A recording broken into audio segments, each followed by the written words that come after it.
Hey folks, this is Jesse Cope back with another episode of the American Soul Podcast. Hope y'all are doing well, wherever y'all are, whatever part of the day you're in. As always, I sure do appreciate y'all joining me, giving me a little bit of your time. I know y'all have a million other things to do today. Work, taking kids from one place to the other.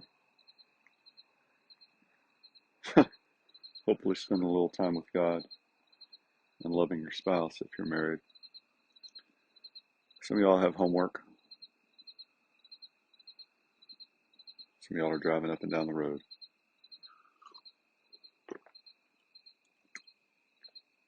Some of y'all have laundry and dishes and cleaning and gardening and farming, and the list goes on. So, thank you. Coyotes in the background. I don't know if y'all can hear them. They're a long way off.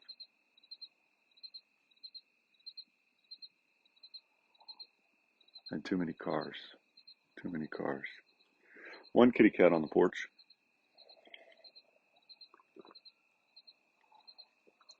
Nobody else so far. Maybe the dogs are out hunting with the coyotes.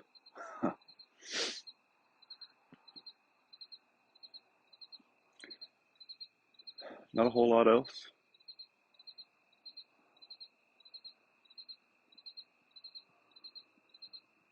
Yeah.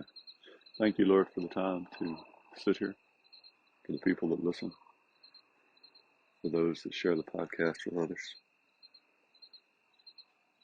Give me the words that you want me to speak. And there's one puppy dog, the Black Knight Fighter.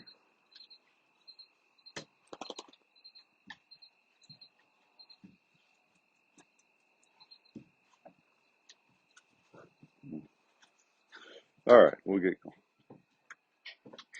So this is probably going to end up being two parts, if I had to guess, simply because as I got into it, there was so much from Thomas Jefferson, of all people, that I don't think I can fit it all in. But what we're going to talk about today is the job of caring for the poor. And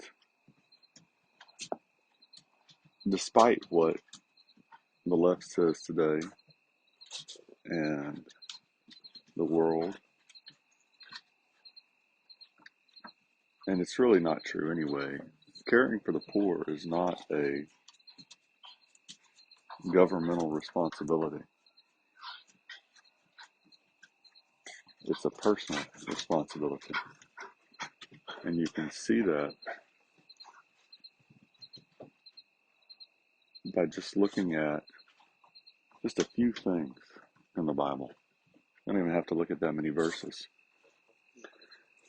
And you say, for those of y'all that listen that still continue to argue that this is a secular nation and not a biblical one, that's why we're going to pull quite a few quotes from our founders, if we get time. We'll just see how far we get, folks. So, let's see where I go to. Yeah. Oh. This is from Deuteronomy 15:11. For the poor will never cease to be in the land. Therefore I command you, saying, you shall freely open your hand to your brother, to your needy and poor in your land. Galatians 2:10, remember the poor. And so the pattern you're going to see here, folks, as we go through this is a pattern of personal responsibility. Not government, but individuals caring for those around us. And I'll make this point more in the second half if we do another half of this podcast. But the idea that socialism is kind or benevolent is just, it's a complete lie. It's a facade for people wanting to pretend that they're being benevolent. Because much like you can't be brave unless you're actually scared to begin with. So those people that claim that they're not scared, they're not being brave and they deserve no credit for being brave. You can't be kind and caring and generous with what someone else has worked for, earned. So you can go and take money from somebody else and give it to the best organizations in the world as far as charity and caring for the poor and needy. And you haven't done anything other than steal money from someone else to pretend at being benevolent and kind. And that shirks your duty, your responsibility, and takes away from another what they've actually earned.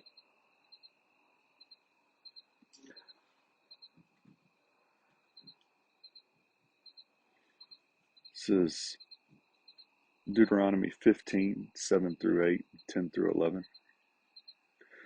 When you happen on someone who's in trouble or needs help among your people, with whom you live in this land that God, your God, is giving you, don't look the other way, pretending you don't see him.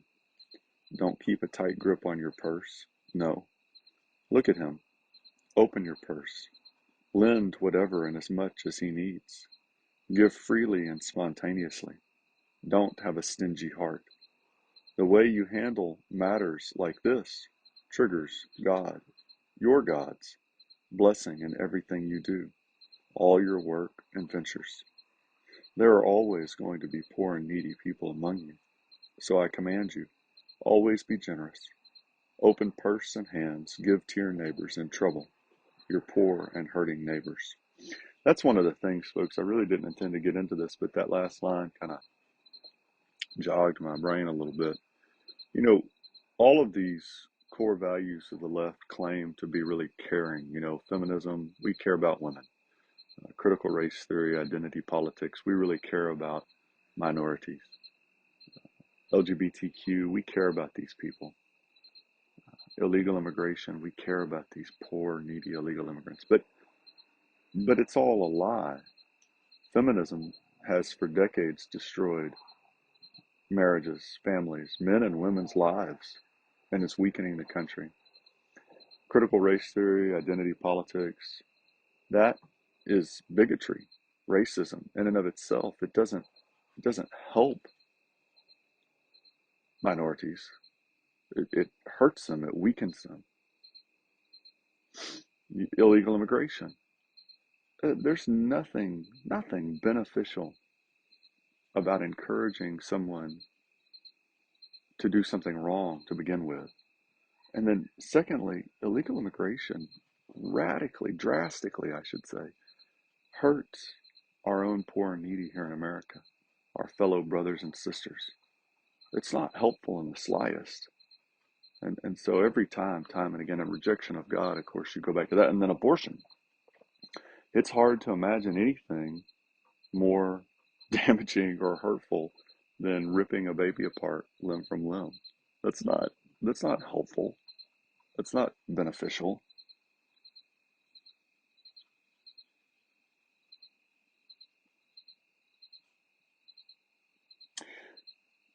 Isaiah 58.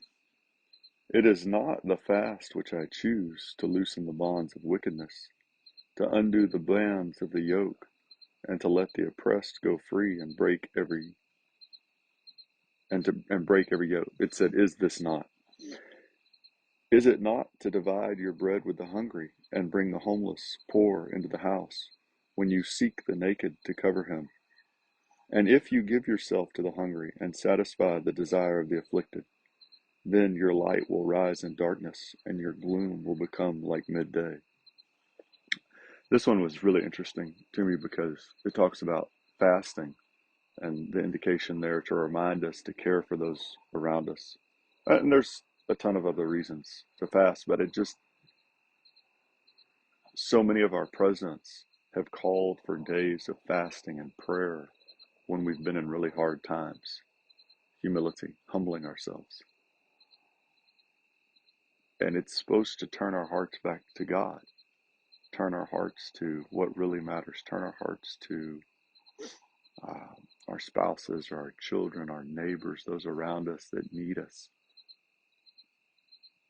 It's not supposed to be something that we post online about. And it's not some challenge in and of itself to say, oh, I fasted for 12 hours, 24 hours, 36 hours, whatever it is. It's there to remind us. And I'm really bad at this one, folks, at fasting. The prayer part, I feel like I've gotten better at as I've gotten older.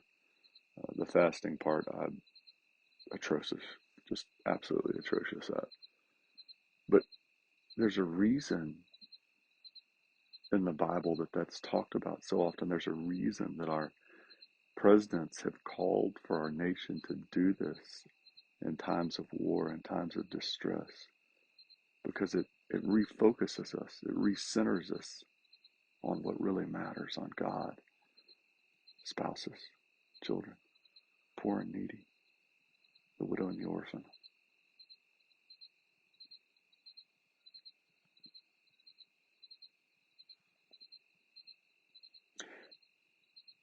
Matthew 25.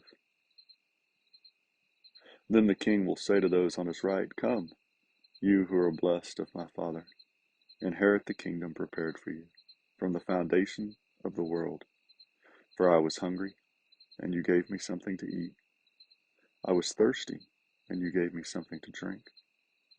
I was a stranger, and you invited me in. Naked, and you clothed me.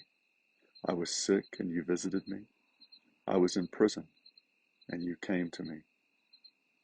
Then the righteous will answer him, Lord, when did we see you hungry and feed you, or thirsty and give you something to drink? And when did we see you a stranger and invite you in, or naked and clothe you? When did we see you sick or in prison and come to you? The king will answer and say to them, truly I say to you, to the extent that you did it to one of the brothers of mine, even the least of them, you did it to me.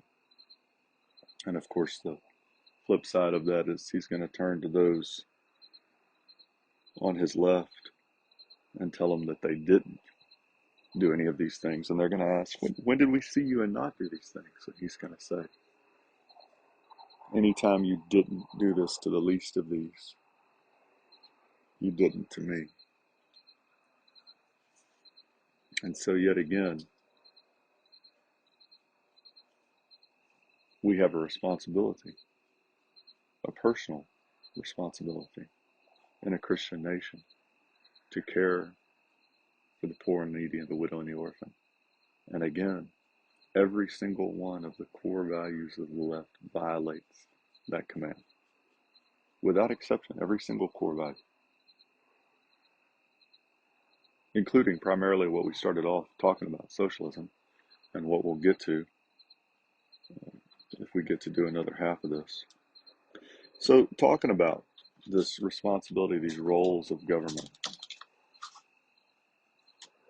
from Exodus 23, nor shall you be partial to a poor man in his dispute. You shall not pervert the justice due to your needy brother in his dispute. So, we're not supposed to have preference, right? Because what socialism does is it says, you know what, this person over here, they need this, and you don't need this. So we're going to go ahead and take it from you and give it to them. The other right is the woke, the social justice today. And this all kind of ties in, folks. Well, this person's poor, so we're gonna judge them a little bit easier, or good Lord, in education today. Well, this kid, they just don't have quite the same abilities as these other kids. So we're going to make the test a little bit easier. We're going to help them a little bit, give them a little more time, read them the questions, shorten the questions, and we're just going to kind of help them out. But it's still fair. It's the same. We're treating everybody exactly the same. No, no, you're not. It's not even close. We are creating such hypocritical double standards. It's mind-boggling in the country based on, in education based on mental ability, in the country based on race, based on gender. We ignore the roles that God set out for men and women, and then we want to pretend that men and women are the same. I just am getting off down a rabbit trail. Leviticus 19. You shall do no injustice in judgment. You shall not be partial to the poor, nor defer to the great. Proverbs 29. If the king judges the poor with truth, his throne will be established forever. One little line. This is a quote out of the Founders Bible, which I recommend along with the Patriots Bible and America's God and Country Encyclopedia. And there's one line in here, two sentences I wanted to read. According to the AIP, which stands for the American Institute of Philanthropy, a charity's effectiveness is acceptable, quote unquote, if 60% of what it collects reaches its intended charitable mission. Meaning that we shouldn't give to any organizations where at least 60 cents out of every dollar don't make it to whoever this charity says they're working for. You know, orphan children, widows, veterans, um, handicapped veterans, whatever it is, whatever charities you give to, 60 cents, at least 60 cents out of every dollar ought to make it to those people, right? So, and this is the other sentence from, oh, where did it go? I did something fancy with it. Oh no.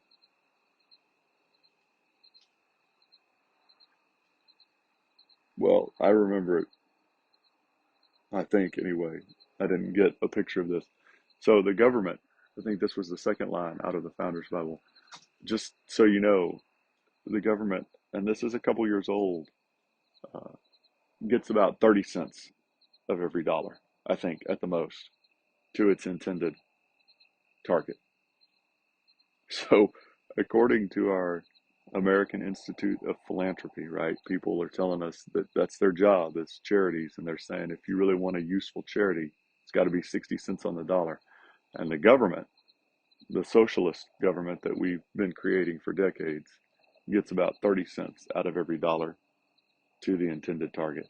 And that makes sense, right, folks? I mean, look, this is a little bit of the problem that we had in the revolution, the fact that London, a city across an ocean, was trying to control this entire continent. And the problem was that they weren't giving us any representation, right? That was the big problem. But even today, who's going to know in your neck of the woods better, right? So it doesn't matter whether you're in Oregon, Washington, Kansas, Iowa, New York. Is somebody in a capital city going to know better who in your local community actually needs help, or are you? You are. Of course you are. If you're paying attention at all. And it's the same thing with Washington, D.C., is just on a bigger scale. Is somebody there going to know how to distribute money effectively, better? Or are the people that live and work in that community and know who actually needs help in that community going to better distribute money and funds, time and effort? Always it's going to be locally, always.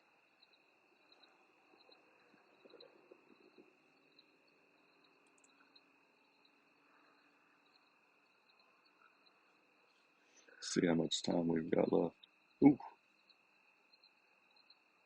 tell you what, that's about it.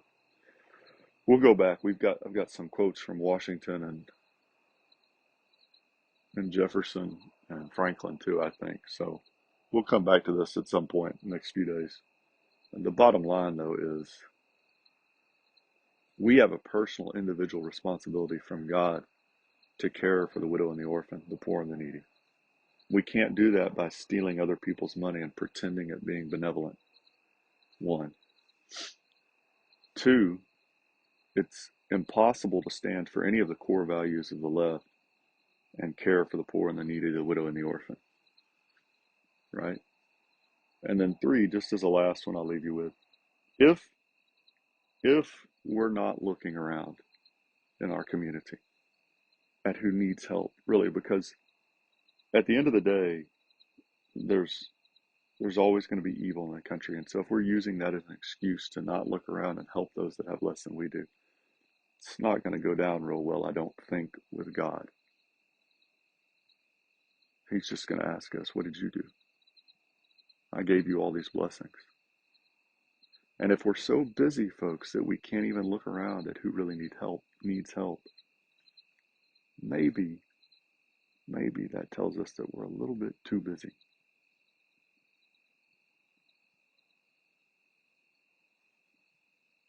We can turn this thing around, folks. We can fix it if we will. But we've got to have to turn back to God. One of y'all just commented about this online recently to me. Got to turn back to God. God bless y'all. God bless your families. God bless America. We'll talk to y'all again real soon, folks. Looking forward to it.